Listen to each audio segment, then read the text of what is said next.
शिव जी से नाता पुराना बा, शिव जी से नाता पुराना बा। राजा हमर गजा के दीवाना बा, राजा हमर गजा के दीवाना बा। जात देव घर ही रोजाना बा, जात देव घर ही रोजाना बा। राजा हमर गजा के दीवाना बा, राजा हमर गजा के दीवाना बा।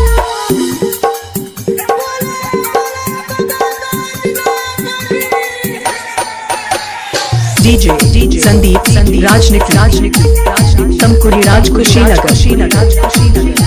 चिलम सुन गावे अधुना उड़ावे, चला भोलेनाथ के बानी हम उबल ई भक्ति में डूबल। सुने ना एको मोर बात के, बाकी तो खाली बोले हर हर ओके रखले हमारा नोटिया में तो। छोरी चली आई रे धियाना बा, लिखी शिव शिव भले पाना बा।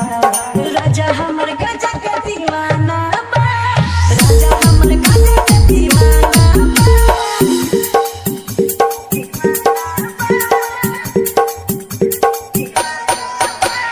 DJ संदीप राजनीति तमकुरी राज कुशीनगर।